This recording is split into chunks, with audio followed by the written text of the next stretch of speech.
Olá amigos, esta é mais uma das minhas lives onde eu não falo o horário e nem previamente o tema. E nesta live eu vou comentar com vocês sobre como ter um ano feliz emocionalmente, tranquilo, sereno, um ano mais leve, mais rico, que vale a pena ser vivido. Isso do ponto de vista psiquiátrico, psicológico e sociológico. Então, por favor, abra bem os seus ouvidos e se você achar importante, já envie a mensagem para os seus amigos, seus parentes, para que todos eles possam assistir às 10 regras de ouro para um ano mais leve e feliz. Esse vai ser o conteúdo da minha abordagem. E nunca se esqueça que eu raramente tenho tempo de dar palestra, demora muitos anos para aceitar um convite, mais de 5 anos, por isso tudo que eu faço é um treinamento. E eu aqui vou dar um pequeno treinamento de uns 15 minutos, mas espero que você, ao longo da sua história, exercite tudo que eu vou dizer, caso contrário, morremos na praia. O inferno emocional está cheio de pessoas bem intencionadas, que intencionam mudar, intencionam ser mais calmas, tranquilas, serenas, viver uma vida mais gostosa, mais rica, mais leve, mas continuam numa eterna mesmice. Aliás, o ser humano tem uma tendência notável em viver no cárcere da rotina. Ele não se recicla e não se reinventa, embora o deseje frequentemente. Então vamos lá. Para ter um ano mais leve, feliz, tranquilo e emocionalmente saudável. Número 1.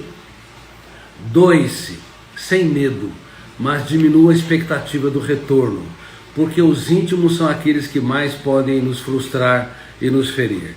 Se você tiver medo de se doar, você vai se chafurdar na lama do egocentrismo. Você vai querer se proteger, porque não vai se expor, não vai querer se estressar, e vai perder de forma solene as habilidades para que você possa conviver em família, entre amigos, de maneira mais rica e profunda. Você tem de se doar. Pessoas egocêntricas e egoístas não são felizes, podem ser milionárias, cultas, ter mestrado, doutorado, pós-doutor, vai viver miseravelmente. Então é importante doar-se, mas, por favor, diminua tanto quanto possível as expectativas do retorno. Número 2, faça a oração dos sábios, o silêncio proativo. Quem é impulsivo, reage pelos fenômenos, bateu, levou, ação-reação, causa um desastre nas suas relações interpessoais. Tem pessoas que me dizem: Dr. Cury, eu sou extremamente honesto, eu não levo desaforo para casa. Eu sempre digo, claro, você é um desequilibrado, não leva desaforo para casa física, mas leva para casa mental, porque é um fenômeno inconsciente chamado RAM, registro automático da memória. Toda vez que você se estressa, briga, grita, critica de maneira atroz, você registra em você também. Isso faz mal ao hospedeiro, isso consequentemente desertifica seu prazer de viver. Então a oração dos sábios: se alguém te ofende, te rejeita, te exclui, a tua paz vale ouro, o resto é lixo. Não compre aquilo que não te pertence. Faça a oração dos sábios, o silêncio proativo. Você se bombardeia de perguntas: quem me ofendeu? Por que me ofendeu? Em que circunstâncias me ofendeu? Devo eu gravitar na órbita de quem me machucou ou eu sou livre? Então, fazer a oração dos sábios é muito importante, porque você abre o leque da sua mente para dar respostas inteligentes nas situações estressantes.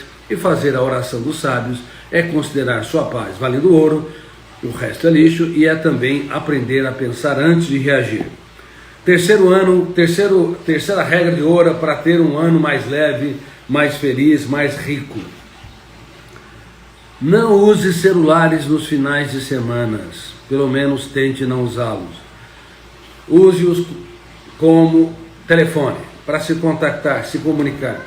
Mas não seja alguém paranoico, ficando o dia todo, ou horas a fios. O brasileiro fica mais de 4 horas por dia fixado nas redes sociais, vendo pessoas que têm um sorriso falso, uma felicidade falsa, uma uma apresentação onde parece que tal pessoa, homem ou mulher, parece que está isento de dores, perdas e frustrações, sem saber que a vida real, ela é implacável, é um contrato de risco.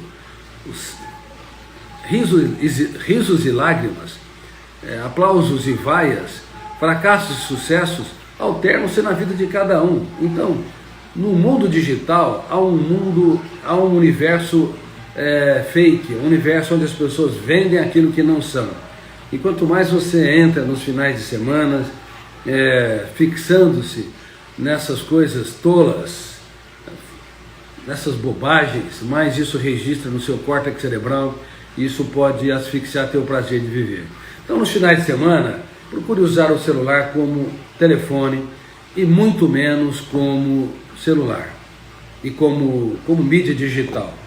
Fique com seus filhos, abrace, beije, brinque, fale da sua história, role no tapete, seja um palhaço, para de ser uma pessoa extremamente séria, rígida. O mundo precisa de pessoas mais leves, mais verdadeiras, que brincam, que sejam bem-humoradas, que apostem na vida e tenham esperança diante dela.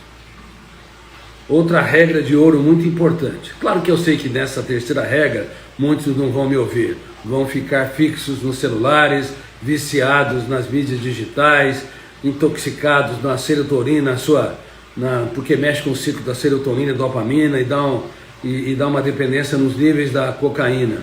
As pessoas me ouvem muito pouco, mas se vocês puderem, pouco a pouco, usar menos nos finais de semana os seus celulares como aparelhos digitais para entrar em mídias digitais, seria muito bom e isso faz parte do seu treinamento. E nunca use celulares na mesa com filhos, hein? É quase que um crime, pais e filhos estão almoçando e ao invés de conversar, todos estão fixos no celular. Isso é uma estupidez intelectual, isso é um crime emocional.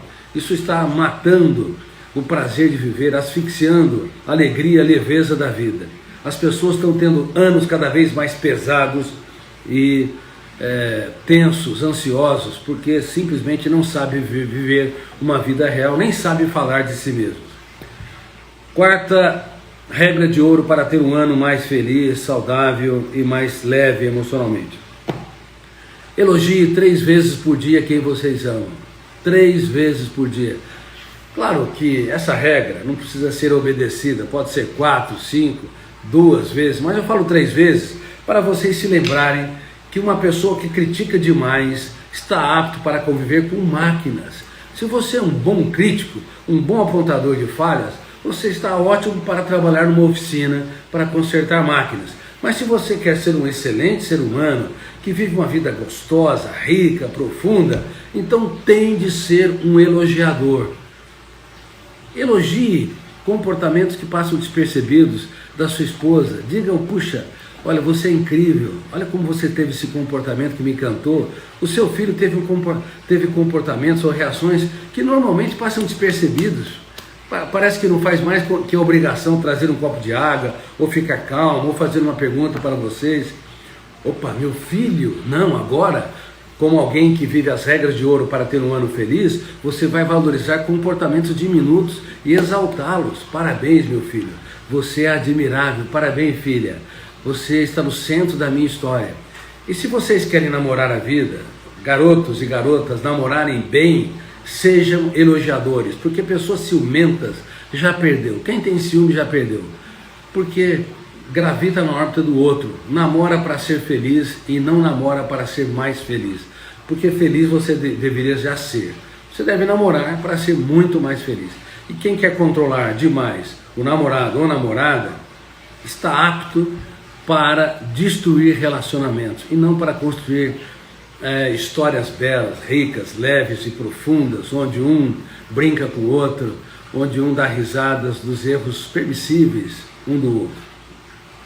Por isso que o quinto ponto é: dê risadas da sua tolice. Ou você é perfeito? Você não tem comportamentos débeis, tolos, infantis? Você às vezes não tropeça nas palavras? Claro que tropeça. Eu tropeço. Por mais que eu tenha experiência, que as pessoas me considerem um psiquiatra, talvez o mais lido do mundo na atualidade, um escritor onde tenho dezenas de milhões de leitores, por mais experiência que eu tenho, eu erro. Ainda tenho atitudes inadequadas. De vez em quando eu falho, eu sou incoerente, não coloco bem as minhas palavras, me precipito. E o que fazer? Me condenar? Olha, eu errei, eu vou me punir, eu falhei. Não, eu devo me abraçar, devo dar risadas daqueles erros suportáveis. E você deve dar risadas dos seus erros suportáveis. Não exija muito de você, caso contrário, você vai ser um excelente carrasco de si mesmo neste próximo ano. Não seja um algoz da sua saúde emocional. Nesse próximo ano, veja um charme nos defeitos dos outros e também veja um charme nos seus defeitos. Se são erros colaterais, não são erros essenciais, gravíssimos, então você deve agir de maneira leve, brincar mais, dar tantas oportunidades quantas necessárias para si e para os outros. Que tal? É possível ver um ano de fato mais rico, leve, profundo, inteligente e emocionalmente feliz? Sim, é possível, desde que a gente aprenda a dar mais risadas, reitero, dos nossos erros e dos erros dos outros. Levar uma vida mais tranquila e serena e não a ferro e fogo. Porque os criticistas, os apontadores de falhas, eles causam desastre nas relações interpessoais. Número 6. Não faça o velório antes do tempo. Muitos são especialistas em sofrer por antecipação. É quase que inacreditável. Eu sou professor do programa do mestrado e doutorado da USP. Minha disciplina é gestão da emoção para a formação de professores brilhantes. Mas os professores não são leves. Os professores, eles sofrem por antecipação, eles sofrem pelo futuro, têm medo de ser agredidos. Os professores têm medo de quando entrar num embate com os seus alunos, porque vão perder o autocontrole, quando na verdade, quando vê um aluno errando, falhando, ao invés de dar uma bronca, surpreende o aluno, dizendo: olha, eu tenho muito orgulho de ter você na minha classe. Eu quero dizer que você não é mais um número nesta plateia, mas um ser humano único. Quando você super elogia o seu aluno num foco de atenção e depois pergunta: agora pense no seu comportamento, o que você acha disso? Você levou o seu aluno a fazer a mais importante viagem, uma viagem para dentro de si mesmo. Deixou de sofrer por antecipação para poder surpreender as pessoas que te decepcionam. E quem não nos decepciona? Por favor, o futuro é apenas um conjunto de possibilidades. Mas se você fazer do futuro um velório, ficar velando os problemas que não aconteceram, crises, desempregos, conflitos, você estará infectando o único momento em que é possível ser feliz, realizado e relaxado. Mas é quase que inacreditável como o ser humano sofre por antecipação e ele se torna um carrasco da sua saúde emocional. Todos os dias duvide do sofrimento por antecipação. Aqui dentro, eu duvido que eu vou ficar gravitando na órbita dos problemas que não aconteceu. Eu quero pensar no futuro só para desenvolver estratégias para resolver os problemas, mas não para ser um escravo dele. Eu critico ideias perturbadoras e eu determino ser autor da minha história. Eu determino neste próximo ano não ser uma pessoa frágil, fraca, insegura, que não toma as rédeas do meu próprio ser. Eu vou pilotar a minha aeronave mental. Então a técnica DCD, duvidar, criticar e determinar, você deve fazê-la no silêncio da mente, todos os dias, do dia 1º de janeiro até o dia 31 de dezembro. É assim que você treina seu eu para ser gestor da sua mente e autor da sua própria história. 7ª regra de ouro para ter um ano mais feliz, mais tranquilo, mais sereno: cobre menos. Cobre menos. Toda pessoa que cobra demais de si e cobra demais dos outros está apto para trabalhar numa financeira, para cobrar dívidas, mas não para construir uma história de amor rica, profunda e inteligente. Se você cobrar demais dos outros, você vai provocar o biógrafo do cérebro, que é um fenômeno inconsciente no córtex cerebral dos seus filhos, da sua parceira, do seu parceiro, dos seus amigos, que vai registrar janelas killers, e essas janelas vão se transformando em cárceres traumáticos, em núcleos, presídios de segurança máxima. Toda pessoa que é cobradora demais, ela é estressadora demais e promotora da infelicidade, do desprazer de viver. É uma pessoa que não sabe viver e também não sabe ensinar os outros a viver. Porque cobrar demais é uma forma atroz de fazer com que as pessoas reproduzam aquilo que nós mais detestamos. Se uma pessoa é teimosa, você fala, você é muito teimoso, para de ser desse jeito. Se uma pessoa é alienada, você é muito irresponsável, não cumpre as suas responsabilidades. Se uma pessoa é tímida, pare com a sua insegurança, seja mais ousado. Quanto mais você cobra, mais você registra aquilo que você detesta. Agora, quanto mais você promove, olha, você é inteligente, você é capaz, uma pessoa tímida mostrou algum comportamento seguro, parabéns, olha como você foi seguro, como você foi autônomo, uma pessoa teimosa, foi flexível, parca os segundos por 15 segundos ou 30 segundos, puxa, como eu te admiro, você teve flexibilidade, como você tem capacidade de se reinventar. Então você reforça a janela pequena, diminuta, estimulando o biógrafo do cérebro a produzir plataformas de matrizes que vão se tornar a expressividade de características nobres da personalidade. Ninguém muda ninguém, temos o poder de piorar os outros e não de mudá-los, mas se nós cobrarmos menos, se nós apontarmos menos falhas, se nós elogiarmos mais todos os dias, nós vamos estimulando as pessoas a se mudarem, elas se reciclam, vamos estimulando no córtex cerebral elas construírem plataformas de janelas lights que vão gerando a expressividade espontânea da segurança, flexibilidade, autonomia, ousadia. Agora, se você achar que muda a personalidade das pessoas com broncas, você não entende praticamente nada de psicologia. Se você acha que vai mudar as pessoas elevando o tom de voz, criticando, constrangendo, pressionando você e os outros, infelizmente, você está sendo o carrasco, pior carrasco delas e o seu pior carrasco. Se você namorar a vida, brincar, dar tantas chances, ser mais leve e começar a ser alguém que financia os aplausos, se torna uma plateia notável de comportamentos diminutos, aí sim, teus filhos vão te admirar. Você vai ser um pai inesquecível, você vai ser um professor que fará toda a diferença na formação de pensadores. Você vai ser alguém que... Você vai ser parte de um casal que promove a vida, a alegria e o amor sustentável. Caso contrário, comportamentos de antigestão da emoção, como eu tenho mostrado, são péssimos para destruir relacionamentos. E, sinceramente, a nossa espécie é tosca, débil. No mundo todo, chineses não sabem viver essas regras de ouro, japoneses não sabem também, malasianos, ucranianos, russos, europeus, africanos, brasileiros, latinos, norte-americanos, somos péssimos para conviver com os outros, porque nós não sabemos, nós não entendemos as regras de ouro da gestão da emoção, como construir relações saudáveis e mais leves. Reitero, somos pessoas que esperam demais a expectativa do retorno dos outros, isso é péssimo. Nós reagimos sem pensar impulsivamente, isso é péssimo.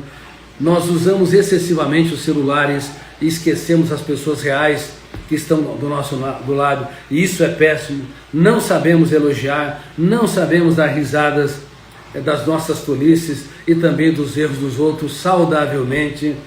Nós fazemos o velório antes do tempo, sofremos por antecipação e cobramos demais dos outros, cobramos aquilo que eles não podem dar e cobramos demais de nós mesmos, não tendo capacidade de ser bem-humorado. Quando nós falhamos, não somos capazes de bater no peito e falar, olha, eu admiro você, você vai se reinventar. Errou, quebrou a cara, falhou, os melhores dias estão por vir. Nós não sabemos fazer isso. Eu falei de 8 regras importantes de gestão da emoção e 8 anti-regras, obviamente, fundamentais para destruir relacionamentos. Agora, a outra regra fundamental sonhos e disciplina. Sonhos sem disciplina produzem pessoas frustradas. É necessário sonhar. Sem sonhos não há esperança, sem sonhos não há motivação para a vida, sem sonhos você não se encanta, você não se reergue depois de um fracasso, seja no relacionamento com um parceiro ou uma parceira, seja um fracasso financeiro, seja uma crise financeira importante. Sem sonhos a vida fica pesada demais. E sonhos não são desejos. Desejos são intenções superficiais. Eu desejo ser uma pessoa calma e sou um poço de ansiedade. Resolve 10 minutos, até que alguém me contrarie. Eu quero ser uma pessoa segura, autônoma, e eu sou uma pessoa com medo da vida, medo do futuro. Bom, de hoje em diante eu vou ser mais forte. Isso é tolice, isso é heroísmo. Nós precisamos treinar o nosso eu, as regras de ouro, as técnicas de gestão da emoção. Bom, todos os dias eu preciso ter sonhos como projetos de vida, mesmo fracassando, mesmo passando por dores, perdas e frustrações, eu não desisto, porque eu sou teimosamente apaixonado pela vida. Então você tem que ter sonhos como projetos de vida, e não desejos que não resistem aos problemas da segunda-feira. Sonhos, sem sonhos nossos céus emocionais não têm estrelas, nossas manhãs não têm orvalhos. Mas você não só pode ter sonhos, você tem de ter garra, sonhos e disciplina. Por que muitas pessoas inteligentíssimas não realizam grandes projetos de vida? Não porque não são capazes intelectualmente, não porque não são cultas, não porque não têm habilidades, é porque lhes falta uma habilidade. Tem várias outras, mas lhes falta uma habilidade: disciplina. Disciplina quer dizer transpiração, garra, capacidade de você teimar mesmo diante dos fracassos, capacidade de você nunca desistir e capacidade de entender que quem vence sem riscos triunfa sem glórias. Quem vence sem riscos triunfa sem glórias. Se você tiver medo dos riscos, você está fora do jogo. Se você tiver medo do fracasso, das crises, do vexame, medo da opinião dos outros, você está fora do jogo. Porque toda pessoa que quer realizar seus sonhos precisa de disciplina. E todas as pessoas que têm disciplina têm de entender que quem vence sem risco triunfa sem glórias. Os sonhos não determinam o lugar onde você vai chegar, mas te produz a força necessária para tirar do cárcere do conformismo, do coitadismo, da autopiedade e levar você para lugares inimagináveis. Veja bem, quando eu escrevi na faculdade de medicina ainda, 400 páginas, eu tinha um livro chamado A Família Moderna, um Grupo de Estranhos, que tinha vários fenômenos já sobre o processo de construção de pensamentos, o fenômeno RAM, registro automático da memória, a psicoadaptação. Era um livro, bom, nunca ninguém me orientou como eu devo escrever um livro, e nunca ninguém me orientou quem eu devo procurar nas editoras, que era o chefe editorial. Eu não sabia, eu só sabia que tinha um sonho de escrever obras que contribuíssem com a humanidade, e eu tinha disciplina. 4 horas por dia no último ano da faculdade de medicina, eu ficava no diretório acadêmico, num ambiente cheio de lixos, escrevendo na minha máquina de escrever. Quando eu terminei relativamente a obra, eu procurei editoras, bati na porta, nem marquei encontro. Bom, ninguém me recebeu de braços abertos e nenhuma editora apostou em mim. Agora vou fazer o quê? Eu fiquei 3 a 4 anos escrevendo essa obra. Ninguém apostou em mim, eu vou desistir. Não, agora é que eu vou lutar mais. Me rejeitaram, me excluíram, agora eu vou me aprimorar, vou escrever e reescrever minhas ideias de maneira que toque as pessoas e contribua de fato com a sociedade. E 17 anos se passaram desde a primeira vez que eu comecei a escrever a teoria da inteligência multifocal. 17 anos. E eu procurei novamente as editoras. Sabe quantas editoras abriram as portas para mim? Nenhuma editora. Elas diziam: olha, o seu livro é muito complexo, mas não preenche a nossa linha editorial. Fui rejeitado por uma editora atrás da outra. E vocês não sabem, quando eu terminei a faculdade de medicina e tive a primeira leva de rejeição, eu fui então trabalhar.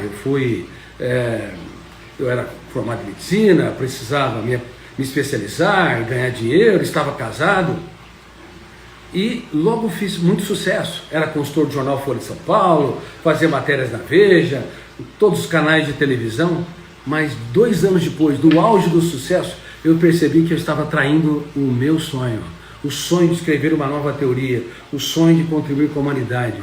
E eu tinha este sonho, então eu voltei para o interior, saí de São Paulo, voltei para uma cidade pequena, chamada Bebedouro, uma cidade bela, e ali comecei a atender os meus pacientes da cidade, depois da região, depois de outros estados, depois comecei a atender pacientes de outros países, e eu não tinha placa, as pessoas, elas vinham atender por causa que elas ficavam tocadas com as ferramentas de gestão da emoção que eu estou abordando com vocês.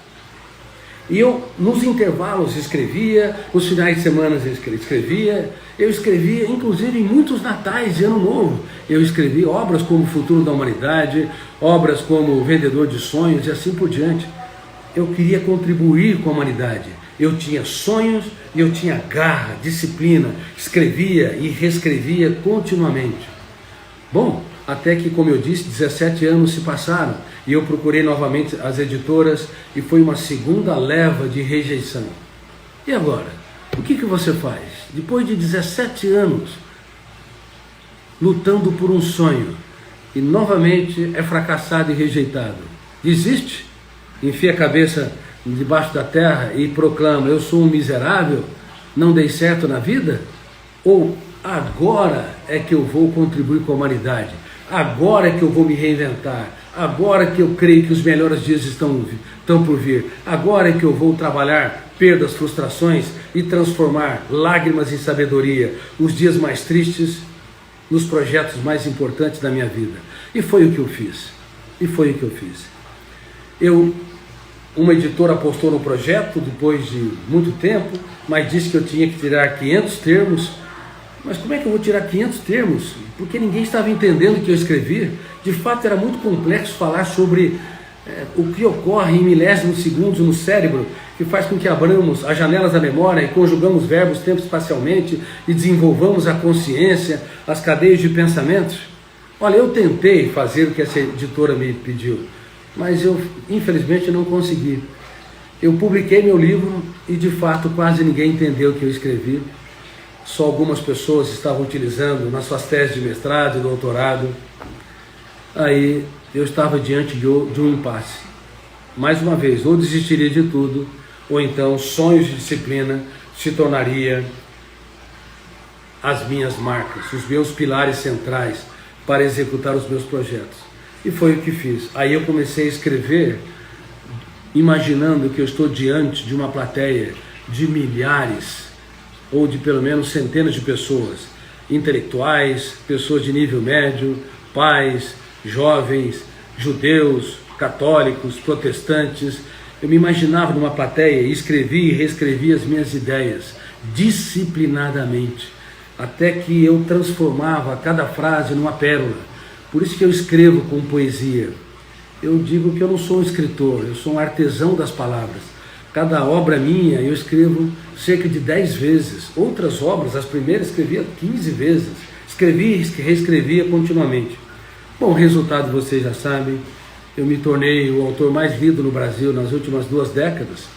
Isso não me dá mérito nenhum. Eu nem fui procurar a Academia Brasileira de Letras para me tornar um imortal. Por quê? Porque eu sou um mero mortal, morro todos os dias. Para mim, o culto à celebridade é uma estupidez intelectual.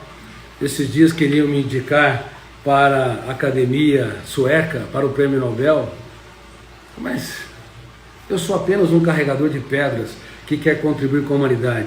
Sou publicado em mais de 70 países e me basta que as pessoas estejam lendo as minhas obras e aplicando as ferramentas de gestão da emoção para proteger a sua mente, para comprar vírgulas, para escrever os capítulos mais nobres em seus dias mais tristes, para prevenir depressão, ansiedade, para desenvolver inteligência global, para superar a intoxicação digital. Bom, sonhos e disciplina foram as minhas marcas, e esses são as últimas 2 regras de ouro para que você tenha um notável ano. E aproveito para dizer, para quem quiser também ter acesso a um programa gratuito de prevenção de suicídios e transtornos emocionais, é só entrar na minha bio, aí no meu Instagram, e se inscrever na Gatiosi, é uma nova rede social. Lá ao lado do perfil de cada usuário tem saúde emocional. É um programa 100% de gestão da emoção para prevenção de transtornos psíquicos e também para a prevenção, como eu disse, de suicídios. E nós estamos muito preocupados porque estamos na era do entristecimento humano, na era dos mendigos emocionais, onde as pessoas precisam cada vez mais de muitos estímulos para sentir migalhas de prazer. E se você for entrar na Gatiosi e se inscrever, eu vou pedir uma coisa: não fique hibernando lá. Se você for entrar na Gatiosi, poste mensagens suas nessa nova rede social, porque há tanto lixo nas redes sociais que eu fico pasmado. Culto à celebridade, culto ao ego, a ditadura da beleza, discurso de ódio, superficialismo, excesso de filtro. Há tanto lixo que talvez, quem sabe, nessa nova rede social, se você entrar e começar a postar e começar a participar, novas mensagens antigas das suas redes sociais, nós possamos fazer um ambiente um pouco mais diferente. Já é um ambiente diferente porque tem um programa gratuito para todo usuário que no mundo todo acessar essa nova rede social. E no programa Saúde Emocional eu falo de várias regras de maneira mais extensa que eu abordei aqui para vocês. Que os seus dias sejam felizes, mesmo diante dos seus desertos. Que vocês possam praticar essas 10 regras de ouro para ter um ano mais leve, mais saudável emocionalmente e mais inteligente socialmente. E se vocês praticarem, não tenham medo de falhar. E se vocês falharem, não tenham medo de chorar. E se chorarem, não tenham medo das suas lágrimas. Deem sempre uma nova chance para si mesmos. Os perdedores veem os raios e se amedrontam. Os vencedores, no mesmo ambiente, veem a chuva e a oportunidade de cultivar. Transformam as tempestades na mais solene oportunidade para escrever os capítulos mais nobres da sua história. Lute pelos seus sonhos e jamais desistam das pessoas que vocês amam, pois apesar dos seus defeitos, nenhum de vocês é mais um número na multidão. Vocês são seres humanos únicos, irrepetíveis e insubstituíveis. Que o seu novo ano seja um ano repleto de gestão da emoção, onde você aprenda a namorar a vida, viver mais leve, cobrando menos, não usando celulares excessivamente, pensando antes de reagir, doando-se, diminuindo a expectativa do retorno e filtrando o lixo digital, sem esquecer de elogiar pelo menos 3 vezes por dia quem vocês amam. Um beijo no coração de quem os considera irrepetíveis. Excelente ano, muita paz e saúde.